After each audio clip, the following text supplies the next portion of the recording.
Good morning everybody.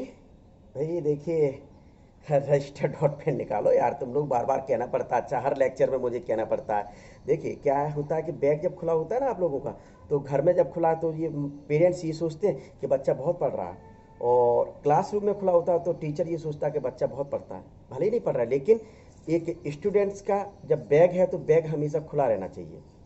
तो उस register dot pen सभी लोग निकालें और उसके ऊपर डालें भाई 16 चैप्टर डाइजेशन एंड ऑब्जर्वेशंस, और पार्ट नंबर डाल दें 10, और टॉपिक का नाम डाल दें पैंक्रियाज और अग्नाशय। तो पैंक्रियाज कहाँ स्थित होती है ये बताया जाएगा आज के भाग में। फिर पैंक्रियाज की संरचना क्या होती है ये बताया जाएगा। पैंक्रियाज एलिमेंट्री कैनाल के किस भाग में ओपन होती है आपको ये बताया जाएगा। इनके क्या क्या कार्य होते हैं ये बताया जाएगा। इसका नेचर कैसा है ये बताया जाएगा। ठीक है, तो सबसे पहले आप और हम लोग देखते हैं कि पैंक्रियाज के बारे में सामान्य जानकारी। तो पैंक्रियाज को मिश्रित ग्रंथि कहा जाता है। सबसे पहले यदि कोई पूछता है कि मिश्रित ग्रंथि कौन सी होती है, तो आप तुरंत नाम ले दें झट से कि पैंक्रियाज और अग्नाशय मिश्रित ग्रंथि होती है।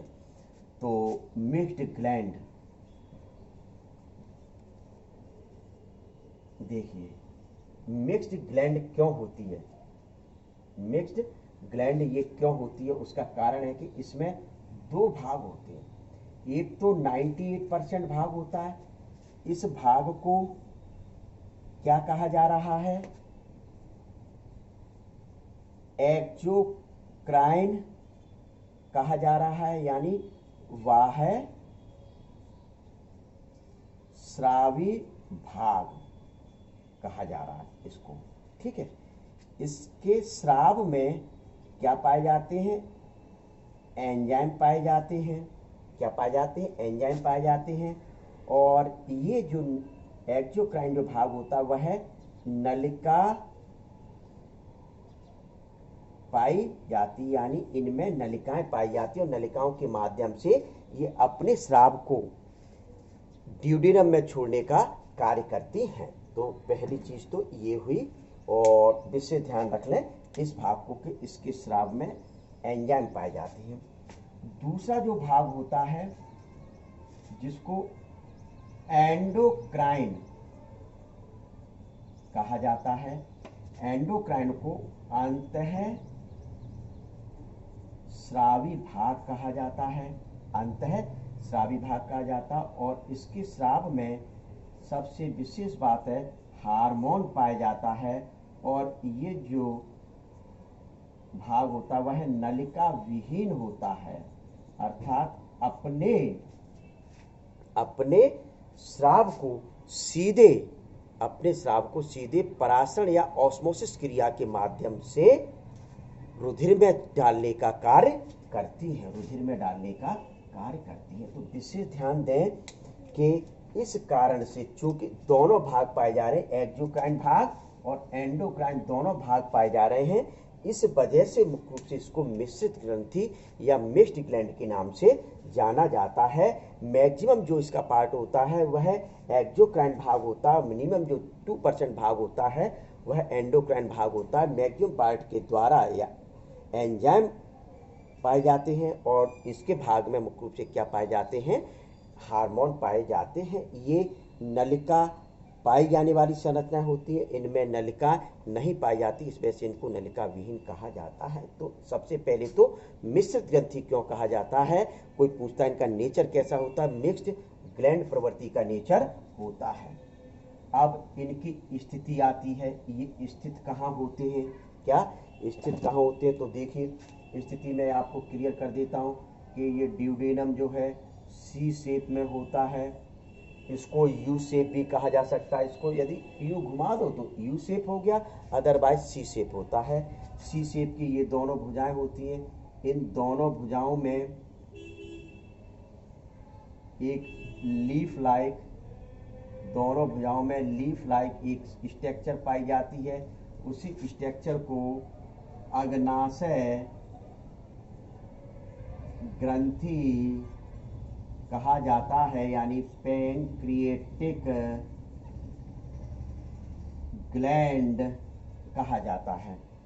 ये पैंक्रियाटिक ग्लैंड जो है वह common pancreatic duct common pancreatic duct द्वारा ड्यूडेनम में कॉमन बाइल डक्ट के साथ खुलती है, कॉमन बाइल डक्ट के साथ खुलती है। तो कैसे खुल रही है तो ये देख लीजिए कि ये तो आपको पता है, ये पीछे पड़ा के आया क्या है, ये वाला भाग लिवर, ये वाला भाग क्या कहलाता है, लिवर, सभी को पता होगा। लिवर दो नलिकाओं के द्वारा, ये एक गई, ये, तो मैं इन नलिकाओं को थोड़ा सा अलग कलर से रिप्रेजेंट कर देता हूं, एक ये और ये मिला। तो कॉमन छिद्र द्वारा, मतलब ये कॉमन बाइल डक्ट थी, इसको क्या कहा जा रहा है, कॉमन बाइल डक्ट, शॉर्ट में देखिए चल रहा है कॉमन बाइल डक्ट, और ये कॉमन पैंक्रियाटिक डक्ट दोनों आपस में मिलकर एक छिद्र द्वारा ओपन होती है। सिर्फ एक छिद्र द्वारा ड्यूडेनम में ओपन होकर अपने अपने स्राव को छोड़ने का कार्य करती है। यकृत से जो नलिका आती है उसमें जो स्राव पाया जाता है उस स्राव को पित्तरस कहा जाता है, और पैंक्रियाटिक डक्ट के द्वारा जो स्राव ड्यूडेनम में छोड़ा जाता है उसको पैंक्रियाटिक जूस या अग्नाशयी रस के नाम से जाना जाता है। यानी अपन कह सकते हैं कि उदर गुहा में, एब्डोमेन वाले भाग में ड्यूडेनम की जो सी शेप की दोनों भुजाएं होती हैं, उनके मध्य में पत्ती के आकार की जो संरचना होती है उसी को अग्नाशय ग्रंथि कहते हैं। यह पत्ती के आकार की संरचना यानी अग्नाशय ग्रंथि उदर गुहा में मीजेंट्री नामक तंतुओं द्वारा सधी रहती है, मीजेंट्री नामक तंतुओं द्वारा सधी हुई रहती है। इसके चारों ओर जो लेयर पाई जाती है इसको पेरिटोनियम झिल्ली कहा जाता है। इसके चारों ओर जो लेयर पाई जाती है इसको पेरिटोनियम झिल्ली के नाम से जाना जाता है। इस पेरिटोनियम झिल्ली के अंदर संयोजी ऊतक पाया जाता है, पेरिटोनियम झिल्ली के अंदर संयोजी ऊतक पाया जाता है। तो अब आप देखिए पैंक्रियाटिक ग्लैंड की जब टीएस देखते हैं तो इसके टीएस में अपने को दो प्रकार के समूह स्पष्ट दिखाई देते हैं, दो प्रकार के समूह स्पष्ट दिखाई देते, दो प्रकार की कोशिकाओं के समूह। तो देख लीजिए, पहले ये मैं बना देता हूं, ये मैंने बना दिया, दो प्रकार की कोशिकाओं के समूह बना दिए, ठीक है। तो ये समूह काय के बने होते हैं, स्रावी कोशिकाओं के बने होते हैं। काय के बने होते हैं, स्रावी यानी सीक्रेटरी सेल्स के बने होते हैं। अब स्वाभाविक है, जब मैं सीक्रेटरी सेल्स नाम ले रहा हूं तो इससे आप समझ रहे हैं कि इनका नेचर कैसा होता है, सीक्रेटरी नेचर होता है, यानी कि सीधे सीधे कहा जाए कि किसी पदार्थ का श्रावण का कार्य करते, किसी पदार्थ के सीक्रेशन का कार्य करते, और जिस पदार्थ का सीक्रेशन करते हैं उनको अग्नाशयी रस यानी पैंक्रियाटिक जूस के नाम से जाना जाता है। तो ये जो समूह आपके सामने मैंने बनाए, इन समूहों को ऐसी नस एक वचन में कहा जाता है। सिंगुलर शब्द क्या होता है इनका, एसिनस होता है।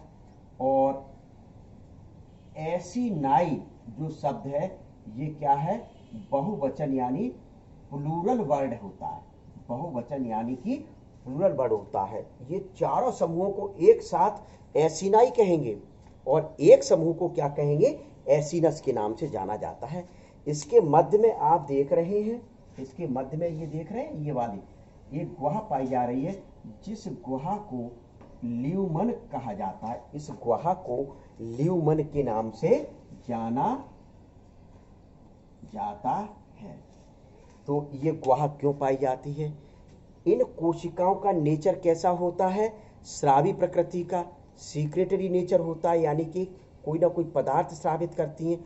तो ये जो पदार्थ स्रावित होता है, ये पदार्थ इस कैविटी में एकत्रित हो जाता है और इस पदार्थ को नाम दिया जाता है अग्नाशयी रस।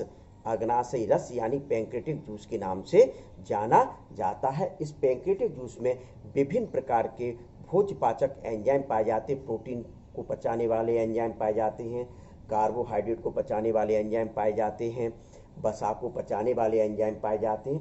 तो इन एंजाइम को जब मैं फिजियोलॉजी ऑफ डाइजेशन पढ़ाऊंगा उस समय विस्तृत रूप से बताया जाएगा। तो एक समूह तो ये हुआ। इन कोशिकाओं के मध्य मध्य में संयोजी ऊतक में, इन कोशिकाओं के मध्य में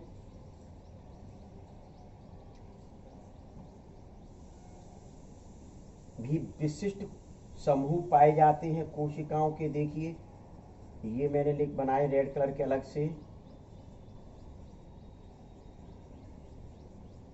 अन्य प्रकार की कोशिकाओं के समूह है। पहले थोड़ा सा अब मैं इसमें संयोजी ऊतक ये भर दूं, जिससे आपको जो बताया गया था कि संयोजी ऊतक के बीच बीच में दो प्रकार की कोशिकाओं के समूह पाए जाते हैं। तो एक तो एसिनस छोटे छोटे समूह कहलाए थे, और दूसरे जो हैं इनको मुख्य रूप से जो रेड कलर के बनाए, इनको क्या कहा जाएगा? आइस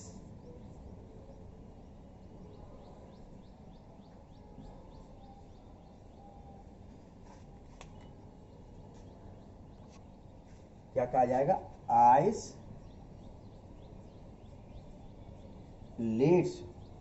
ऑफ लैंगरहैंस, यानी लैंगरहैंस की द्वीपिकाएं, लैंगरहैंस की द्वीपिकाओं के नाम से इनको जाना जाता है। ये जो समूह है, ये समूह जो होते हैं उनमें 3 प्रकार की कोशिकाएं पाई जाती हैं। लैंगरहैंस की द्वीपिकाओं में 3 प्रकार की कोशिकाएं पाई जाती हैं। तो सबसे पहले प्रकार की जो कोशिका होती है इसको एल्फा कोशिका कहा जाता है। सबसे पहले प्रकार की जो कोशिका होती है जिसको एल्फा कोशिका कहा जाता है, इसमें एक हार्मोन पाया जाता है जिस हार्मोन को ग्लूकेगॉन कहा जाता है। ग्लूकेगॉन कहा जाता है। यह ग्लूकेगॉन जो हार्मोन होता है, यह ग्लूकेगॉन हार्मोन ग्लाइकोजन को ग्लूकोज में परिवर्तित करने का कार्य करता है। अर्थात ग्लाइकोजिनोलाइसिस जो क्रिया होती है, जो आपको पीछे यकृत में बता के आया कि यकृत कोशिकाओं के द्वारा ग्लाइकोजिनोलाइसिस की क्रिया की जाती है, यानी कि ये जो ग्लूकेगॉन हार्मोन के प्रेरण से ही ग्लाइकोजिनोलाइसिस की क्रिया होती है। ग्लाइकोजिनोलाइसिस की क्रिया में क्या होता है? जब ब्लड में शुगर की कमी हो जाए, शर्करा की कमी हो जाए, तो जो ग्लाइकोजन संग्रहित रहता है उस ग्लाइकोजन को ग्लूकोज में बदल दिया जाता है।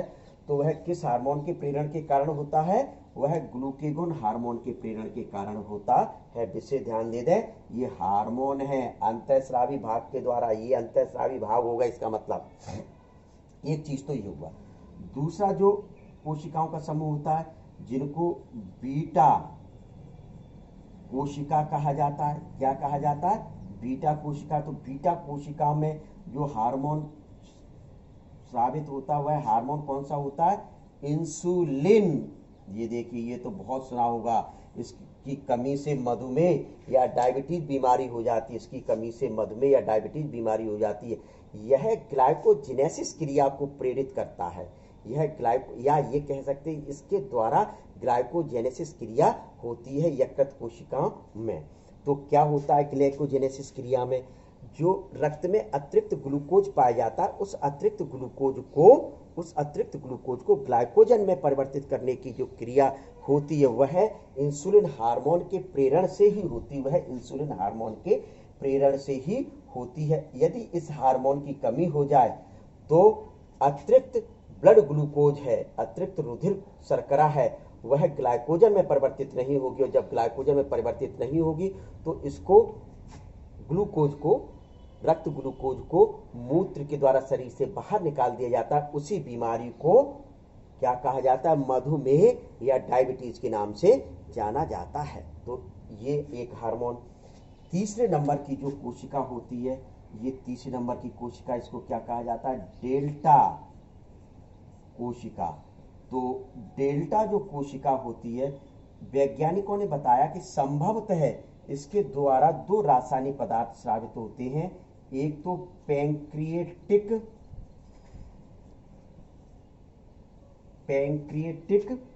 गैस्ट्रिन स्रावित होता है। पैंक्रिएटिक गैस्ट्रिन स्रावित होता है। और दूसरा जो रासायनिक पदार्थ स्रावित होता है जिसको सेरोटोनिन कहा जाता है। सेरोटोनिन, देखिए वैज्ञानिक क्या कह रहे हैं कि डेल्टा कोशिका के द्वारा संभवतः दो प्रकार के पदार्थ साबित होते हैं, जिसको पैंक्रियाटिक गैस्ट्रिन कहा जाता है और सेरोटोनिन कहा जाता है। अभी तक वैज्ञानिकों के द्वारा बताया गया कि इनके कार्य ज्ञात नहीं हुए, अभी तक ये जाना जाता है। तो तीन प्रकार के ये भाग हुए। तो देखिए इधर मैंने जो भाग लिखा इसको अंतः स्रावी भाग के नाम से जाना जाता है, यानी एंडोक्राइन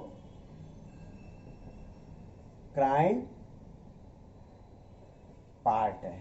और ये वाला जो भाग है, ये वाला भाग इसको एक्सोक्राइन पार्ट यानी बाह्य स्रावी भाग है। इस वजह से अग्नाशय ग्रंथि को मिश्रित ग्रंथि कहा गया था। क्लियर? तो ये आपको इतनी स्ट्रक्चर काय में बतानी है, अग्नाशय या पैंक्रियाटिक। तो ये तो आप समझ ही चुके होंगे कि एक्सोक्राइन पार्ट में नलिकाएं पाई जाती, तो छोटी छोटी नलिकाओं के द्वारा कॉमन पैंक्रियाटिक डक्ट बनी और उन्होंने स्राव छोड़ दी जाके। लेकिन अब ये हार्मोन, ये मैंने कहा था ये डक्ट लेस होती है, नलिका विहीन होती है, तो ये परासरण क्रिया या ऑस्मोसिस क्रिया के माध्यम से, परासरण क्रिया या ऑस्मोसिस क्रिया के माध्यम से अपने स्राव यानी हार्मोन्स को ब्लड में पहुंचाने का कार्य करते हैं। तो ये आपका कौन सा होता है? अग्नाशय ग्रंथि। अग्नाशय ग्रंथि होती है। तो इस प्रकार से आपकी तीनों ग्रंथि हो चुकी हैं। लार ग्रंथि यानी साइबरी ग्लैंड, दूसरी आपको लिवर यानी यकृत ग्रंथि, और तीसरी जो ग्रंथि पढ़ाई है वो मैंने कौन सी? अग्नाशय ग्रंथि यानी पैंक्रियाटिक ग्लैंड बताया।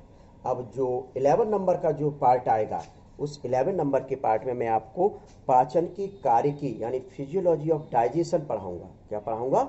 11 नंबर के पार्ट में ध्यान कर ले तो पढ़कर बैठना, थोड़ा सा ये टिपिकल है, कॉम्प्लिकेटेड पार्ट है।